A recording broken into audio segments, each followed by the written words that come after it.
आप सभी ने वॉरेन बफेट का नाम तो सुना ही होगा। दोस्तों, वॉरेन बफेट को एक बहुत ही सक्सेसफुल इन्वेस्टर माना जाता है। जब भी वैल्यू इन्वेस्टिंग की बात आती है तो वॉरेन बफेट का नाम सबके दिमाग में आता है।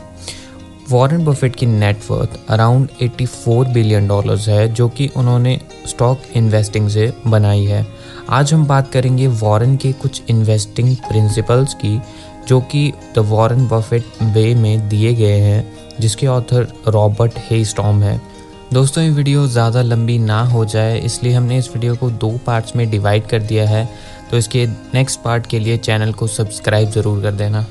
दोस्तों, इस बुक में रॉबर्ट ने वॉरेन के कुछ इन्वेस्टिंग प्रिंसिपल्स की बात की है। इन प्रिंसिपल्स को उन्होंने 12 इम्यूटेबल टेनेंट्स ऑफ बिजनेस का नाम दिया है। ये प्रिंसिपल्स वॉरेन की इन्वेस्टमेंट फिलॉसफी का एक बेस फॉर्म करते हैं। दोस्तों, इन 12 प्रिंसिपल्स को हमने 4 मेजर कैटेगरीज में डिवाइड किया है। पहली है business, second is management, third one is financial and fourth one is valuation.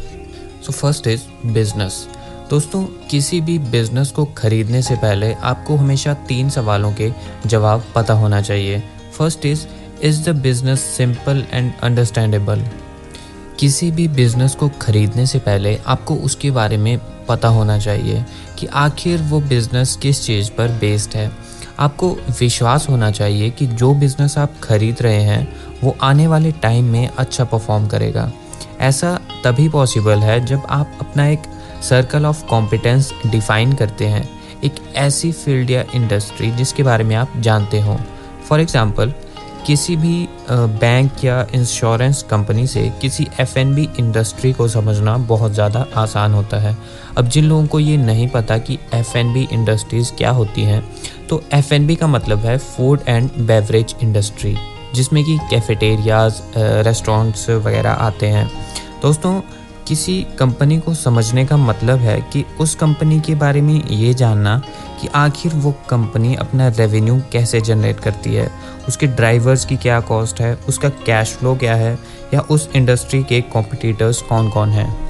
ये मैटर बिल्कुल भी नहीं करता कि आपका सर्कल कितना बड़ा है, बल्कि मैटर ये करता है कि आप उसे कितनी अच्छी तरह से जानते हैं या आपने उसके पैरामीटर्स को कितनी अच्छी तरह से डिफाइन किया है। Second point is consistent operating history. दोस्तों, अनदर पॉइंट जो कि किसी बिजनेस को खरीदने से पहले आपको पता होना चाहिए वो है कि क्या कंपनी साल दर साल सेम टाइप के प्रोडक्ट बेचते हुए कंसिस्टेंट रिजल्ट दिखाए हैं या नहीं दिखाए हैं, या कंपनी ने कुछ प्रीवियस अनसक्सेसफुल प्लान्स की वजह से अपनी डायरेक्शन चेंज की है। ऐसे बिजनेसेस को अवॉइड करें जो कि बहुत ज़्यादा डिफ़िकल्ट प्रॉब्लम्स को सॉल्व कर रहे हैं। दोस्तों, इन्वेस्टर्स हमेशा इस आइडिया से एक्साइटेड रहते हैं कि वो बिज़नेस उन्हें फ्यूचर में क्या बेनिफिट्स देगा, और वो किसी बिज़नेस की आज की रियलिटी को इग्नोर करते हैं। इसलिए हमेशा ऐसे बिजनेसेस पर फोकस करें जिनका प्रॉफिट का एक स्टेडी रिकॉर्ड हो, क्योंकि यही वो बिजनेसेस हैं जो आपको फ्यूचर में काफ़ी अच्छे रिजल्ट देंगे। Third one is favourable long term prospects. इस पॉइंट को समझने के लिए हमें सबसे पहले फ्रेंचाइजी और कमोडिटी बिजनेस को समझना होगा। दोस्तों, according to Buffett, economic world में स्मॉल ग्रुप ऑफ फ्रेंचाइजीज हैं और large number of commodity business हैं। अब सवाल ये आता है कि आपको इनमें से कौन सा परचेस करना चाहिए। तो दोस्तों, फ्रेंचाइजीज वो कंपनीज होती हैं जिनके प्रोडक्ट या सर्विसेज नीडेड या डिज़ायर्ड होते हैं, has no close substitute and is not regulated. तो दोस्तों, ये फ्रेंचाइजी एक तरह का एक मोड क्रिएट करती हैं, that is long term competitive advantage. For example, जैसे कि एप्पल एक फ्रेंचाइजी है। दोस्तों, एप्पल के प्रोडक्ट की डिमांड बहुत ज़्यादा रहती है। जब भी एक नया आईफोन रिलीज़ होता है तो स्टोर के बाहर बहुत ज़्यादा लंबी लंबी लाइंस लग जाती हैं उस आईफोन को ख़रीदने के लिए। अब जैसे कि एप्पल एक फ्रेंचाइजी है, दैट इज़ उसका कोई क्लोज सब्स्टिट्यूट नहीं है, उनकी एक स्ट्रॉन्ग ब्रांड लॉयल्टी है और वो इंडस्ट्री रेगुलेटेड नहीं है, दैट इज़ वो गवर्नमेंट से कंट्रोल्ड नहीं है। एज अ फ्रेंचाइजी वो अपने कॉम्पिटिटर से ज़्यादा चार्ज कर सकते हैं और लोग फिर भी लेटेस्ट आईफोन खरीदेंगे, भले ही वो कितना भी महंगा क्यों ना हो।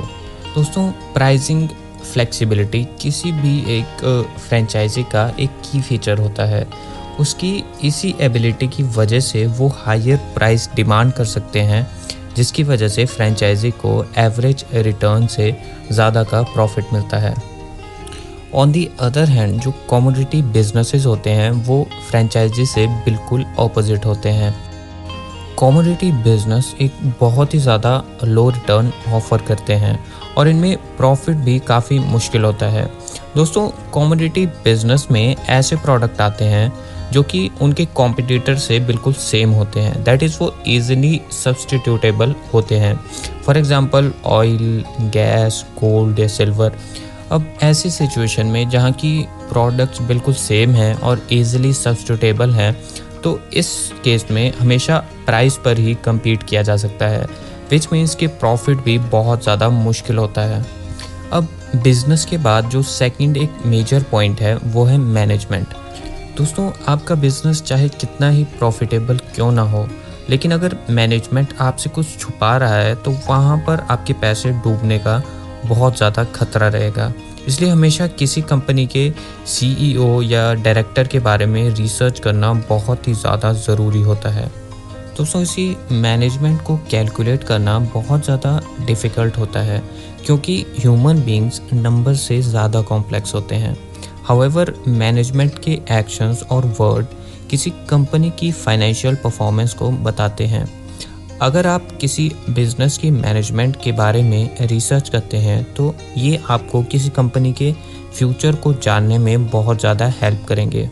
अब मैनेजमेंट के बारे में हमें 3 चीज़ें पता होनी चाहिए। सबसे पहली है, इज़ द मैनेजमेंट रैशनल। दोस्तों, रैशनल मैनेजमेंट वो मैनेजमेंट होती है जहाँ पर जो भी कंपनी के डिसीजन लिए जाते हैं वो एक पर्सन की थिंकिंग एबिलिटी को यूज़ करके लिए जाते हैं। दोस्तों, बफेट का कहना है कि किसी मैनेजमेंट का जो एक मोस्ट इम्पॉर्टेंट काम होता है वो होता है कैपिटल एलोकेशन, यानी कि कैपिटल को लोकेट करना। अब सवाल ये आता है कि आखिर ये कैपिटल एलोकेशन क्या होती है। तो दोस्तों, कैपिटल एलोकेशन एक ऐसी प्रोसेस होती है जिसमें ऑर्गेनाइजेशन के फाइनेंशियल रिसोर्सेज के लिए जो सबसे एफिशिएंट इन्वेस्टमेंट स्ट्रेटजी है उसे डिटरमाइन करना, ताकि शेयर होल्डर एक्विटी को मैक्सिमाइज किया जा सके। तो अगर किसी मैनेजमेंट के जो मैनेजर्स हैं वो रैशनल होंगे तो वो एक एफिशिएंट कैपिटल एलोकेट करेंगे, जिसकी वजह से शेयर होल्डर की वैल्यू भी काफ़ी ज़्यादा बढ़ेगी।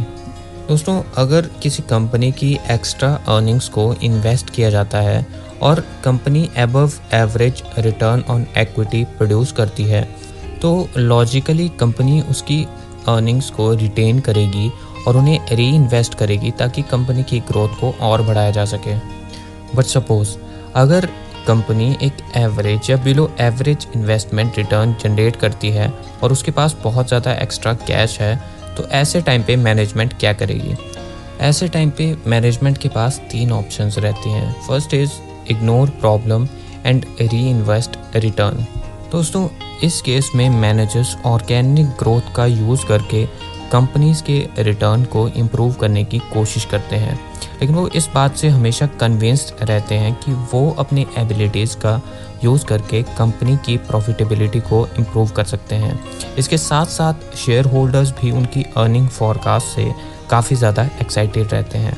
हाउएवर, अगर कंपनी एवरेज और बिलो एवरेज रिटर्न की प्रॉब्लम को इग्नोर करती है तो कंपनी के स्टॉक प्राइस बहुत ज़्यादा गिर जाते हैं। अगर किसी कंपनी के इकोनॉमिक रिटर्न्स काफ़ी पुअर हैं और उसके पास कैश बहुत ज़्यादा है, तो उसका लो स्टॉक प्राइस बहुत से कॉर्पोरेट रेडर्स को अट्रैक्ट करेगा, जो कि किसी मैनेजमेंट का एक एंड साबित हो सकता है। तो खुद को इस चीज़ से बचाने के लिए एग्जीक्यूटिव सेकंड ऑप्शन का यूज़ करते हैं, जो कि है acquire other companies. According to Buffett, जिन कंपनीज़ को एक्विजिशन के थ्रू अपनी ग्रोथ को खरीदना पड़े, उन कंपनीज़ पे कभी भी भरोसा नहीं किया जा सकता। ऐसा करना काफ़ी ज़्यादा महंगा साबित हो सकता है। इसके साथ साथ वो आपको एक ओवर वैल्यूड प्राइस पर भी पड़ेगा।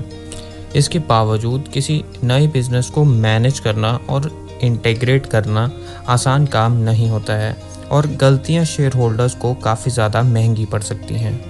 थर्ड ऑप्शन जो कि मैनेजमेंट के पास रहता है वो है return excess capital to share holders. According to Buffett ये डिसीजन सबसे ज़्यादा रिस्पॉन्सिबल डिसीजन है जो कि मैनेजर्स को लेना चाहिए। अगर कंपनी के कैश पाइल काफ़ी ग्रो कर रहे हैं जिन्हें कि री इन्वेस्ट नहीं किया जा सकता at above average rate. For example, अगर किसी कैपिटल की कॉस्ट 5% है और मैनेजमेंट री इन्वेस्ट करके इस रेट को क्रॉस नहीं कर पा रही, तो ऐसे में मैनेजर्स को एक्सेस कैपिटल को शेयर होल्डर को रिटर्न कर देना चाहिए।